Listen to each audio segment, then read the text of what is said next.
अस्सलाम वालेकुम dear students. आज हम शुरू करते हैं क्लास 8 मैथमेटिक्स एक्सरसाइज। हमारे पास है 2.2। क्वेश्चन नंबर 3 हमारे पास है। कहते हैं find the general term, general रकम मालूम करें of the following arithmetic sequence दर झैल जमी सिलसिलों की। स्टूडेंट्स, प्रीवियस वीडियो में क्वेश्चन नंबर 2 के अंदर जो है हमने जनरल टर्म दी हुई थी, हमने उससे सीक्वेंस फाइंड किया था। अब हमारे पास सीक्वेंस दिए हुए हैं, इनसे हमने जो है जनरल टर्म फाइंड करनी है। तो स्टूडेंट यूज नंबर 1 हमारे पास है 6, 13, 20, 27।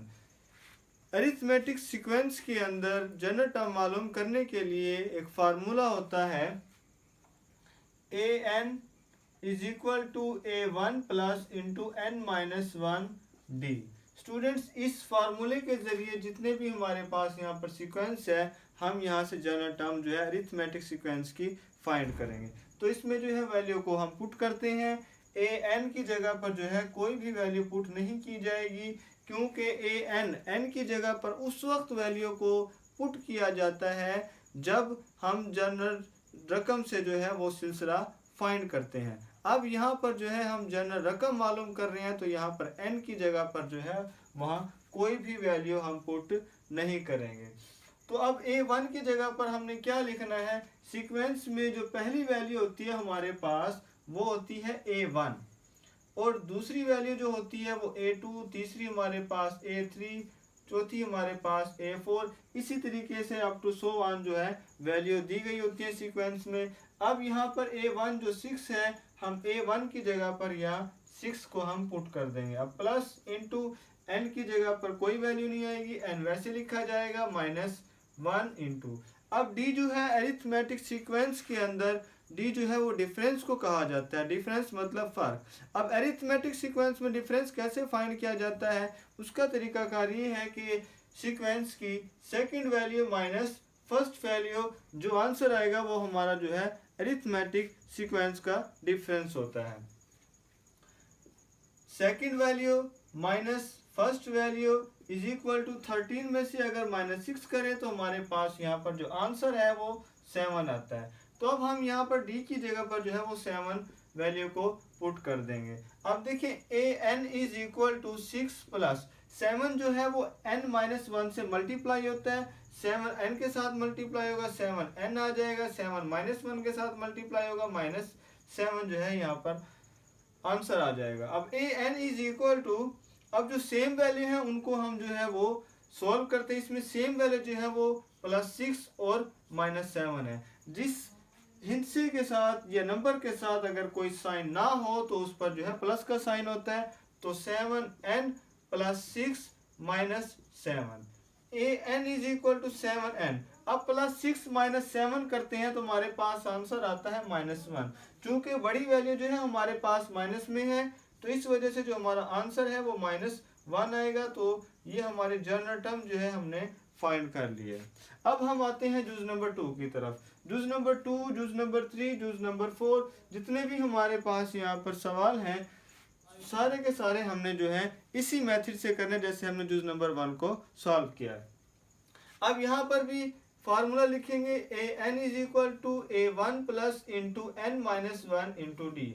अब ए एन की जगह पर कोई वैल्यू नहीं आएगी, is equal to A one हमारे पास सीक्वेंस में फर्स्ट रकम जो है, फर्स्ट वैल्यू जो है वो हमारे पास 5 है, तो a1 की जगह पर 5 पुट कर देंगे, प्लस इंटू n वैसे लिखा जाएगा माइनस 1। d जो है वो हमने डिफरेंस फाइंड करना है, second value minus first value. 7 minus 5 करें तो हमारे पास आंसर 2 आता है, तो ये d जो है हमारा 2 होगा। इसकी जगह पर हम d की जगह पर 2 जो है हम पुट कर देते हैं। अब n is equal to 5 plus 2 जो है n माइनस 1 से मल्टीप्लाई होता है, तो देखिए 2n के साथ मल्टीप्लाई होगा 2n आ जाएगा, 2 माइनस 1 के साथ मल्टीप्लाई होगा तो माइनस का 2 आ जाएगा। अब a N is equal to 5 minus 2 plus 2n। A N is equal to 5 में से अगर हम माइनस 2 करते हैं तो हमारे पास जो आंसर आता है वो आता है 3 प्लस 2n। अब इसे तरतीब से लिख लेते हैं, a N is equal to 2n plus 3, ये हमारे पास जो है जनरल टर्म फाइंड हो गई है। अब हम आते हैं जूज नंबर 3 की तरफ। वही formula, a N is equal to A one plus into N minus one d. अब a N is equal to A one हमारे पास जो है फर्स्ट वैल्यू 4 है, यहाँ पर हम 4 जो है पुट कर देंगे plus into N minus one D जो है हमने डिफरेंस निकालना है, second value minus first value. 9 में से अगर हम -4 करें तो हमारे पास आंसर आता है 5। तो डी की जगह पर जो है हम 5 को पुट कर देते हैं।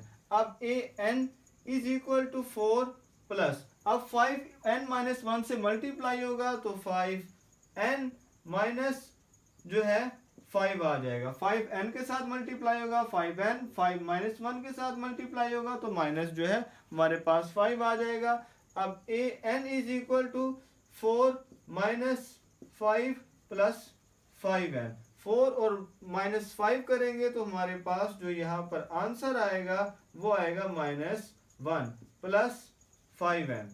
A N is equal to, इसे तरतीब से लिख लेते हैं 5n माइनस 1, ये हमारे पास जो है जनरल टर्म फाइंड हो गया। अब हम आते हैं जुज नंबर 4 की तरफ। A N is equal to, वही हमने फार्मूला पुट करना है, A N is equal to A one plus into N minus one into d. A N is equal to A one हमारे पास फर्स्ट वैल्यू है, यहाँ पर 2 आ जाएगा, plus N minus one D हम डिफरेंस निकालते हैं, second value minus first value. 12 में से -2 करें तो हमारे पास आंसर आता है 10। अब डी की जगह पर हम यहाँ पर 10 पुट कर देते हैं। A N is equal to 2 plus 10 जो है n माइनस 1 से मल्टीप्लाई होगा, 10 n के साथ मल्टीप्लाई होगा, 10 n आ जाएगा, 10 माइनस 1 से होगा तो माइनस का 10। A N is equal to, अब जो सेम वैल्यू उनको हम जो है सॉल्व कर लेते हैं।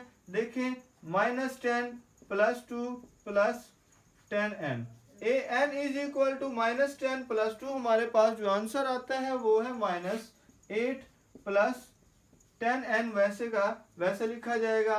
अब a N is equal to तरतीब से लिख लेते हैं, n की वैल्यू पहली और जो है -8 वो बाद में लिख लेते हैं। 10n -8 ये हमारे पास जो है जनरल टर्म फाइंड हो गया।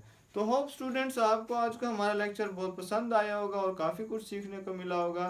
तो इसी के साथ हम मिलते हैं नेक्स्ट वीडियो में। अल्लाह हाफिज़।